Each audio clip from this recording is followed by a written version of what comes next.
Իսկ ինչպես խոսեց Լուսինե Բադալյանը, ես ձեզ շանս եմ տալիս, շնորհակալություն, ես վաղը պարարտ ես կզոհաբերեմ, որ դուք այդ շանսը մեզ տվեց, մոգական էր, սելի այնակիցներ, ես պես լսում եմ 3 կեսօրից հետո ծավալված այս քննարկումը, այս հատվածը, ես հիշում եմ երիտասարդ տարիքում ինձ պատմած մի անեկդոտ, որը ամենևին ծիծաղելի չէր այն ժամանակ, բայց պարզ պարկեշտությունը ստիպված էր ինձ մի թեթև ժպիտ ցույց տալ։ Ես երբեք մտքովս չէր անցնի, որ դա կարող է իրականություն դառնալ, բայց իրականություն դառավ, ես ձեզ պատմեմ։ Ծիծաղելի չի, բայց ծիծաղելի չի այն, ինչ որ անում եք դուք ստեղ։ Ուրեմն արքադուստր գորտը գետի ափին նստած, որտեղով չփչփացնում է։ Կողքով անցնում է Բեհեզեբուղը, ասում աղջի գորտ, դե գրեհիկ Բեհեզեբուղը։ Ջուրը շատ սառը չի։ Արքադուստր գորտը շրջվում է եւ ասում է. ես այստեղ նստած եմ որպես արքադուստր, այլ ոչ թե որպես ջերմաչափ։ Հիմա սերի այնակիցներ, դալիճի այս հատվածը խառնել է եւ պարոն Հակոբյանն էլ է խառնել։ Ինչը որ մենք ինչի դեն որ մենք բողոքել ենք, ում դեն որ մենք բողոքել ենք, այն օբյեկտը եւ սուբյեկտը չի, որ փորձում են ներկայացնել։ Մենք օգտագործում ենք պարոն Հակոբյան անուն դիմելաձևը, ոչ թե Հակոբ Մովսես։ Եվ դա պատահական չի, որպես մտավորական հարգելի Հակոբ Մովսես։ Դուք իհարկե կարող եք ձեր կարծիքը հայտնել։ Որևէ մեկը չի կարող ասի, հիմա կարծիքը հայտնում եք, եթե վիրավորանքը չեք անցնում, քրեական անձնագործություն չեք գործում, զրպարտություն չեք գործում, Աստծո սիրուն, ինչ կարծիք ուզում եք հայտնեք։ Լուսինե Բադալյանը կարծիք հայտնեց դաշնակցության մասին, չհայհոյեց, պարկեշտ խոսակցության արտահայտչական միջոցները չոտնահարեց, դե քաղաքական գործիչը կարող է անի, բայց մենք այստեղ դիմում գործ ունենք ոչ թե Հակոբ Մովսեսի, այլ Հակոբ Հակոբյանի հետ։ Դուք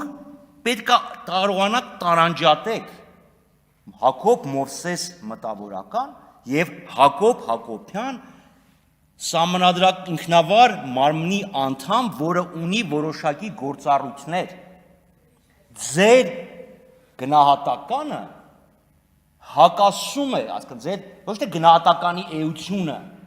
այլ գնահատական տալը հակասում է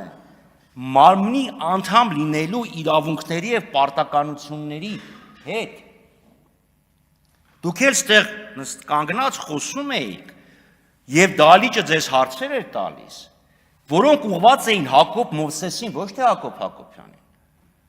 Ձեր մոտ խորքային երկվություն է առաջացել։ Եթե ձեր համար ավելի հոգի հարազատ է գրող, արվեստագետ, մտավորական Հակոբ Մովսեսը, Աստծո սիրուն, դրա վրա կենտրոնացեք։ Բայց դուք պետական պաշտոնյա եք, եւ պետական պաշտոնյան ունի վարքագծի որոշակի կանոններ։ Դուք այդ կանոնն եք խախտել։ Ձեր կարծիքը 200 տարվա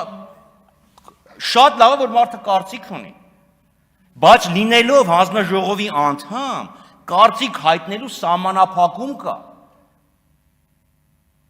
Իմ սուբյեկտիվ ընկալմամբ դուք չեք տեսնում, լինելով, ափսոս գնաց Վլադիմիր Վարդանը, լավ, մտքի անսահման թռիչքի ճակատի մարտիկ, մտավորական գրող, այդ սահմանը պետքա չհատեք։ Սերգեյ Մերգելյանը շատ լավ մաթեմատիկոս էր, տարան դրեցին ինստիտուտի տնօրեն դնելուց հետո մի ներդրում գիտության, ասկան մի էական ներդրում գիտության մեջ չի ունեցել, որովհետև իրան մաթեմատիկոսին ծանրաբեռնեցին վարչական գործառույթներով։ Հիմա դուք գրող եք, թե մամնի, պետական մամնի վերահսկիչ մարմնի անդամ։ Ստեղ է այդ երկությունը։ Եվ ես չեմ ուզում, որ դուք Փորձեք այդ ամեն ինչը միարել, դժվար է, բայց եթե չեք կարողանում հաղթահարել, պետք է արդեն որոշեք։ Ցանկացած միություն, ընտանիքից սկսած, ընտանիք, կուսակցություն, պետական պաշտոն,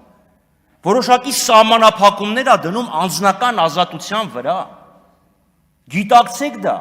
որ ձեր անձնական ազատության վրա կան սահմանափակումներ։ Ես որպես պատգամավոր ձեր կարծիքով այդ սահմանափակումների վրա չեմ զգում։ Պարզա չէ, որ ես պատգամավոր չնեի, լրիվ այլ ձև կխոսեի, այլ բաներ կասեի, բայց կա սահմանափակում։ Բոլորի մոտ դա կա։ Դա պետք է անցալեք։ Բայց քանի որ մեր ազգային ժողովի վերջերս 2 քորերը ինձ, երկու չէ, երեկվանից մինչև այսօր իրոք անեկդոտ է հիշեցնում։ Էլի մի հատ ուրիշ անեկդոտ պատմեմ եւ ավարտեմ խոսքս 10 րոպեն չլրացած։ Ասում է ծեծում է, ուրեմն սիրում է։ Ինչ նշանակում։ Հակոբ Մովսեսը դաշնակցությանը քննադատեց, որովհետեւ մտածում էր դաշնակցության մասին։ Աստծո սիրուն, ձեր մասին մտածեք եւ շանս տալու իրավասությունը վերապահեք ձեր գործառույթներին առնչվող ազատությունների վրա։ Շնորհակալություն։